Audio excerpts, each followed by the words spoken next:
Thank you for joining the Prophet and the Tea podcast. This is Dioveris Lopez, your host, the Prophet, with the Tea today.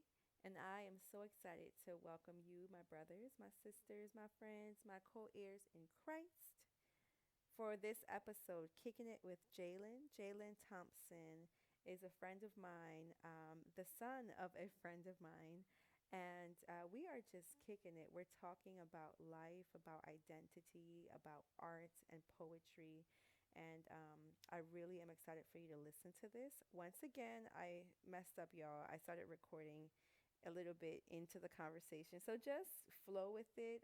He's talking about, you know, being lost. So enjoy.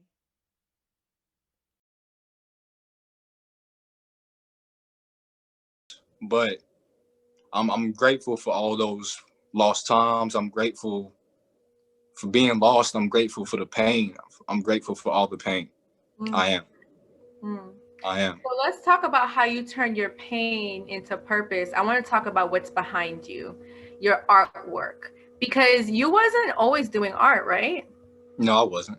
Ah, I recently just started painting June of 2020. Um, because I wrote my book, and it was probably like months to a year after I wrote it, but I couldn't think of a cover. So one of my friends, he's an artist, and I asked him. I said, if I pay you, can you create this cover for me? I have it in my head. I just don't know how to put it. So can you create it? And he just told me straight up. He was just like, you do it yourself. I said, I don't really know how. I ain't never paint. I took a couple art classes in high school, but in high school, I used to kind of skip class. So I was just in and out. Like, I was always a creative person, but I never really took it serious or in tune with it until after high school. So mm, he started just kind of coaching me up. And girlfriend I was with, uh, one day we was on FaceTime. She just started painting. I was like, I didn't even know you paint. She was like, yeah, I've been painting since I was like maybe 7. And she asked me, she was like, you want some canvases? I can come bring you some canvases and some paint. I said, yeah, okay. And then I just took it from there. So I'm blessed for her, and I'm grateful for her, very, because wow, she really did something in my life. wow, that's amazing. So do me a favor, can you explain the paintings behind you? Yeah, this one right here, uh, this one was just kind of just a random one. I was just wherever the colors in my hand took me, that's just where I went. Wow. The one up here, that one is kind of more kind of in tune with death, to be honest. Not in like a dark way, but just the relationship between life, love, and death, and how it all connects. And I kind of feel like we're so scared to die because all we know is life. We don't know what's gonna happen, so we fear, and that's a natural human thing. We fear what we don't know, what we don't Mm, understand. And mm. going back to what we were talking about earlier, that's why I honestly completely understand why some people just don't connect. I feel like I'm not for everybody, and I'm okay with that now. So You know what? You said something, the relationship between life, love, and death. And what came to me was the fact that in order to love, you have to die to yourself. You to be know, you reborn, you have have to die. to, yes. Yeah. Wow. That's beautiful. And then what were you It thinking when you is painted the one that says, what would Jesus do? exactly that. I was kind of going through. I was kind of going through. I was going through something at that time, and I was just like, okay. the most godly human being on this earth was Jesus. In this situation, what would Jesus do? And it just went from there. All right, so you have music and you have an album dropping in you told me February 12th. Yes, okay. ma'am. You have an album dropping February 12th. You are an artist. You do commission pieces and you have art for sale. You are also an author. And you have published your first book. It's available on Amazon. And you also have a clothing brand called Notion, but today you're wearing Black Notion. Yeah. So I mean, Notion is still Notion. I'm still me. You still you. It doesn't matter what form, you're always going to be yourself. That's Whether it's G Notion, Black Notion, Notion is Notion, I'm Notion, that's me. Why did you choose that name? Notion means thought, like a thinking thought. And my name is G Notion. So I got the G from God. So kind of put it together, it's kind of God thoughts. I'm not saying I'm not trying to be like God. I am trying to be like God. Yeah. But I've realized that I'm not God. I can only be God-like. I can't even think like God because she is whatever is on the universe is on a whole nother level than what we can even comprehend. Right. But that's really loving thoughts, positive thoughts. Like I said before, I believe God is love, and I think that's the root. Yeah. And that's what I'm trying to spread. That's beautiful. Okay, so here's my next question for you. Whenever you're talking or you're having healthy debates with people, like what is it that you find yourself always trying to, that point you're always trying to get across? To be honest with you, I think whenever I get into deep conversations with people, I think the main thing that I try to push, not really try to push on them, but don't give in. Don't give in to the pain. Keep fighting. Keep through the course. It's hard. It's uncomfortable. It might increase your anxiety. It might increase a lot of negativity. It might increase your enemies around you. You might go crazy. But at the end, it's all worth it. You might lose a lot. You might lose yourself. But to find God is worth it. It's all worth it. Wow. And like I said before, I'm still searching for myself. So, of course, I'm still searching for God. So this journey that I'm still on is not easy. Sometimes I might cry. I feel pain. I'm learning to control my emotions more, me personally. But God never fails. So at the end of the day, I sleep fine knowing that God got it. And I know he got it. That's amazing. That's Thank amazing.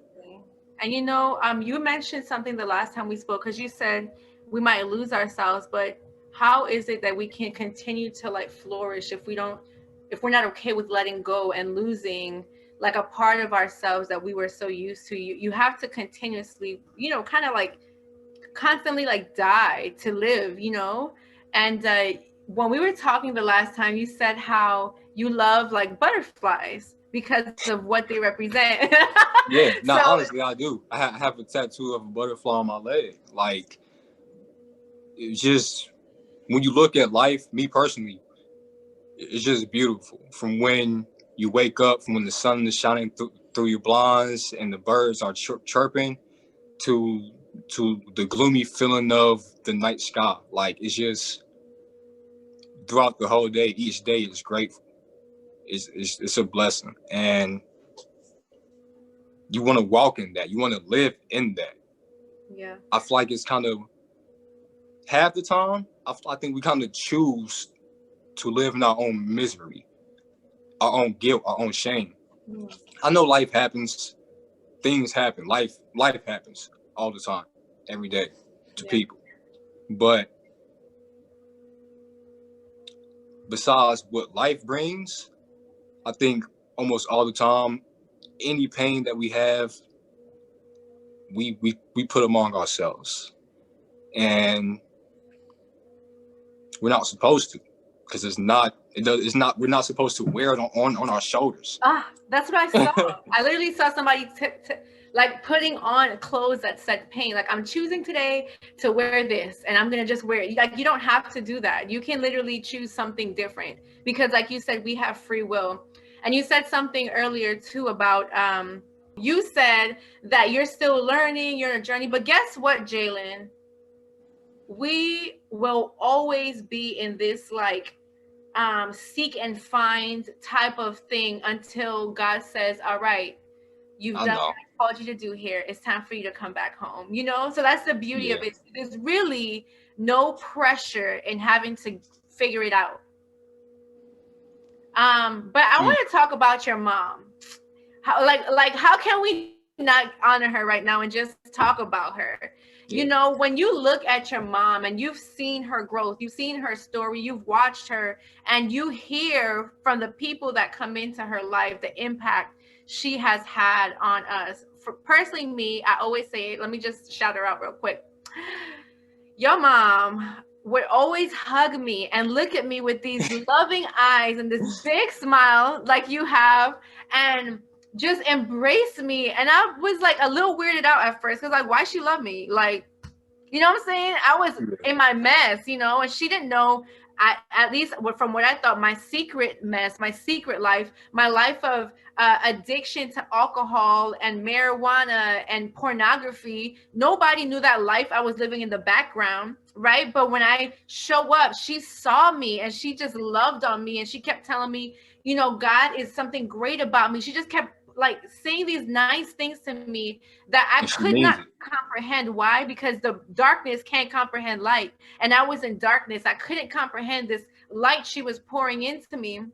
But what I do know is that it must have played a serious role in my transformation. And she's done it not just for me, but over and over again for many others. So when you think about your mom or the impact she's had or her journey, like what comes to your mind, your heart? So much that it's a loss of words, or I can just talk all day about it. Like, like she means everything to me. Like, and I've seen her journey. She had my sister when she was 16. She had me when she was 18. And when I was little, and just watching her, observing her, and just how she just grown, and just the person that she became into, and she's still becoming and still growing. And she's just serving God. Like, she's just so amazing. And I feel like I never had a male figure at all in my life. I never have. Not at all. There's been dudes that came in and out of her life, treat her like trash, and then just like go. And I would look at them like, I feel like men, they didn't teach me how to be a man. I feel like they taught me what a man shouldn't be. And just seeing all that, that's what made me feel about women the way that I do. I'm not perfect. How do you feel about women? Y'all goddesses in human form. That's how I honestly feel. And I honestly mean that. I know a lot of people just say it. That's how I honestly mean that. No one's perfect. Y'all got y'all flaws. We got flaws. Everyone has flaws. But I feel like women just deserve better. They do. But her endurance is amazing. How she just pushes through. Like, she might be crying the whole way through, but she's gonna keep pushing through. And it's just, and honestly, I don't regret anything in my life. The only thing I regret is when I was going through my little phase and I was a bad son to her. That's the only thing I regret. Because she did nothing wrong. Wow. No parent is perfect. I feel like she did nothing wrong. I just didn't work with her. you know? I feel like in all relationships, it's not one-sided. And when it becomes one-sided, obviously it fails. Yeah. When it's a friendship, parent, daughter, son, relationship, you have to come to a congruence. Yes. And I never even wanted to even be congruent with her at that time. Yeah. I felt like I was alone because I always been alone. I had no dad. It was really just, I always had my mom. But because I always had her, when I hit that stage, it was like, I don't want you anymore, you know? Yeah. And that's the only thing I regret, because if I was to ever lose her, I would go crazy. I would go insane, because she just means the world to me, and just the person she is. Not only to me, but I see God working through her to other people, and to see it's when you see God work, it's amazing. Yeah. It's amazing. It's so when you witness it, it's so amazing. Yeah. It really is. Yeah. Wow. It really is. And then that's my heart, man. For real. I'm trying not to cry, but that's my heart. That's amazing. For real. You know, I love that about you, though. You're so in tune with yourself and you're not ashamed. You know, I have another question. Let's say, like, later on, or even now, or whenever, let's say young men, fatherless young men, you know, what could somebody have said to you then that you think maybe would have like snapped you out of that place, and what would that message be to these men or boys now? The same thing that I tell my friends, that I feel like because some of my friends, they feel like I'm too open.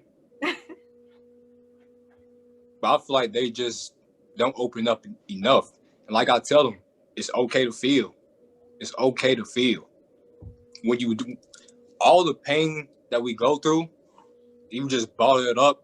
Energy has to transfer. It has to. That's what it does. So if you don't make the decision to transfer it to a specific place, it's going to keep bottling it up, and it's just going to transfer into the wrong place. And when it comes out, it's just not good. And that's how just this thing called toxic masculinity was made. I don't think it's really toxic. I think older men, I think that was just we're all the product of our environment. Today's kids, honestly, yeah, we might be a little softer, because back then they had to deal with some whole other stuff. Back then, they was leaving the house at like 13 years old by themselves, going to start a whole new life, start a whole new family. The resources they had, and they came from 50s, 60s, and 70s, where blacks didn't. What do we have? We're all a product of our environment. They had to be tough. If they would have been even just a slightly, I don't want to say even just a slightly weaker, but I'm just going to say that. If they was just even just a slightly softer or weaker, they may have not have survived. Like, they was in strictly survival mode. Yeah. They had no time for feelings. And I completely understand that. But what I don't understand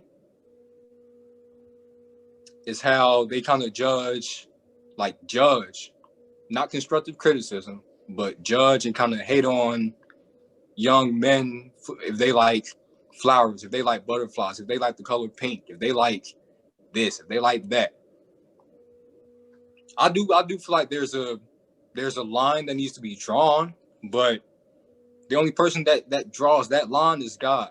We're not, too many people want to be God. That's not our job. We're not the director. We're not. We're honestly just actors. That's true. We just have to know our role, and we have to play our role. Our role is not to judge people. That's why I feel like a lot of young people, they kind of fall off of religion and just go to spirituality. Right. Because religion, I feel like religion kind of broken up people. And the way that they taught it back to us, it did break up people. Like we was taught that that gays were not supposed to be even on this earth. To be honest, to be completely honest with you. And growing up, because that's what I was taught, that's what came out, you know? Even if I saw a homosexual and it was an amazing person, I still felt like deep down they was evil because, you know, and it's just, to me, people want to play God where I don't care what anyone does. I ain't got to the point, I don't care what anyone does. My role is not to judge you. I'm human. My role is only to love you. That's it. That's it. I really don't care like what you do. I really care about who you are. My God. But that is literally what God is saying to us right now. Like that's literally what God says. Like I just look, come as you are. I love you. I love you. Let me show you what this love will do in you. You know what I'm saying? Love is transformative, but we focus so much on trying to make people be who we think people should be that we completely miss the mark. And I completely understand, like, they want to live by God, but it's a difference when you just let that just kind of get to your head. Because when you live by God, you love all. God is love. You love all. You don't chastise. You don't judge. We're not perfect. We still might continue to do it, honestly. Tomorrow, I might look at someone a little funny way. I just might. And it'll be wrong. But that wouldn't be my job to do. Right. So I would be in the wrong for that. Wow. But it's just consciously trying to correct our wrongs and trying to get better as human beings. And I think when we get back to God, not even religion, just God, who God is. Yeah. The message. Yeah. The message of God is clear as day. Yeah. It's clear as day. Just love. And yeah, that's how I honestly feel. Wow. That's amazing. Yeah, I agree. Religion. God is not pleased with religion. He's not pleased with religiosity. He don't care how much you claim you do for him. He's looking at your heart. And you're right. You know, the Bible says that if we don't love, we are not people of God, because God is love. The Bible says that. So it's the truth. So this is going to be my last question. If you could step into my shoes, what would you have asked yourself that I didn't ask you? Into your shoes? Yeah. I would ask myself, who hurt you? Wow. That's a good question. Jaylen, who hurt you? Like, who caused all the pain?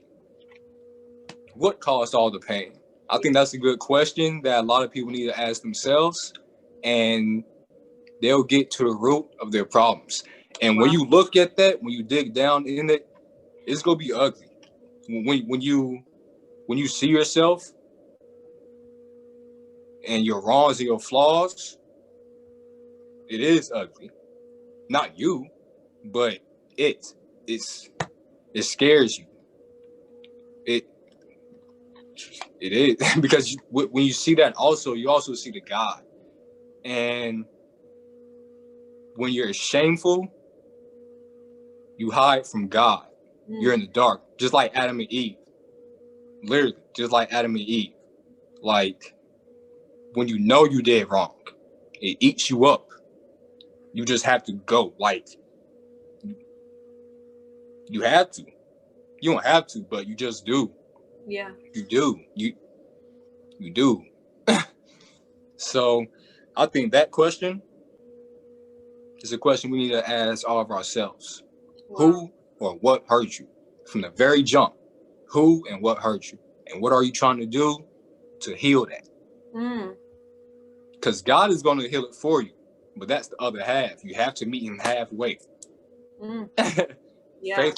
Faith without work is dead. Whoa! I can pray for a job all I want. If I don't apply, no job is calling. Oh my gosh. Tell that to the people. So I honestly believe everything works together for you. I honestly believe the universe doesn't fail us. I think if anything, we just fail the universe. Wow. Honestly.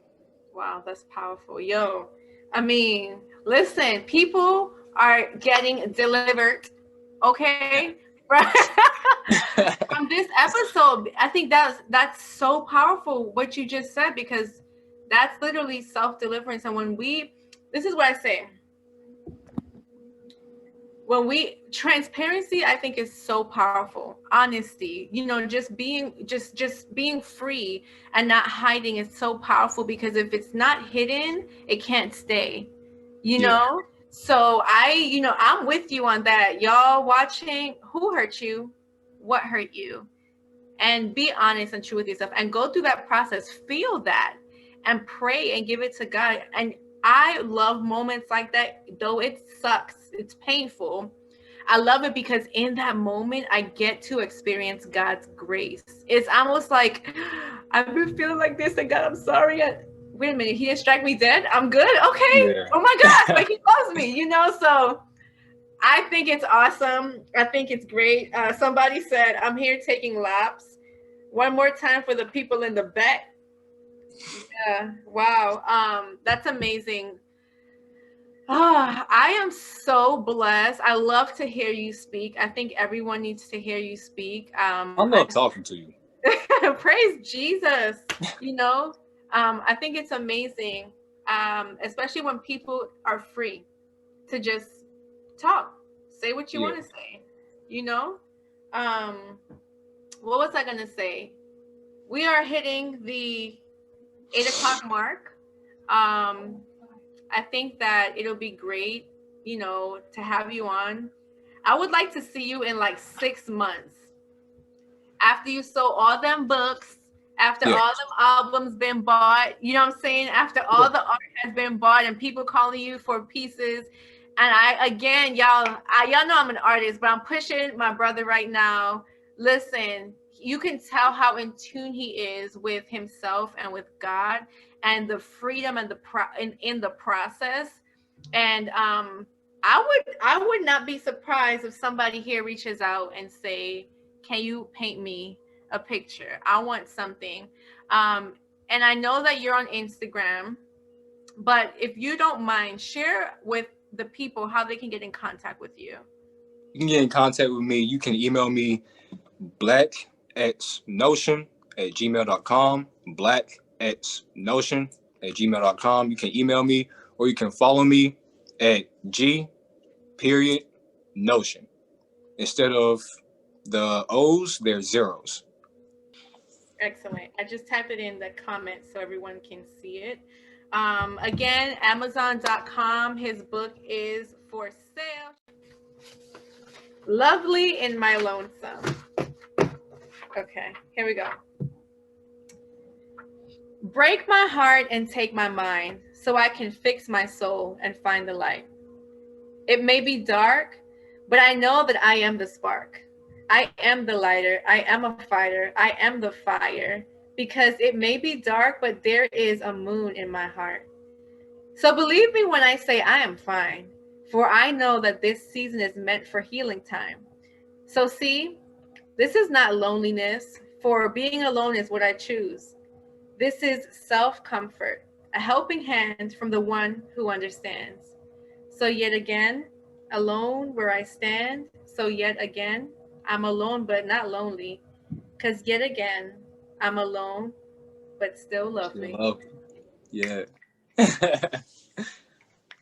Thank you for reading that. That was nice. Thank you. Listen, thank you. Thank you, Jaylen. Thank you, everyone who has tuned in to the Prophet and the Tea podcast. I hope you've tasted and seen that the Lord is good. He is indeed good. He's with you. He loves you. And he's calling you closer to him through your transparency and honesty with yourself. And so I pray that you take heed to what Jaylen said. Answer yourself and ask yourself who hurt you, what hurt you, and go through the process so that you may be free. We are back next Saturday at 7 p.m. and look forward to seeing this podcast on all podcast platforms. Follow the Prophet and the Tea podcast. Follow G.Notion. Remember, the O's are zeros. And reach out to him if you have any questions, if you have any requests. We love you. And until next time, bye. Bye.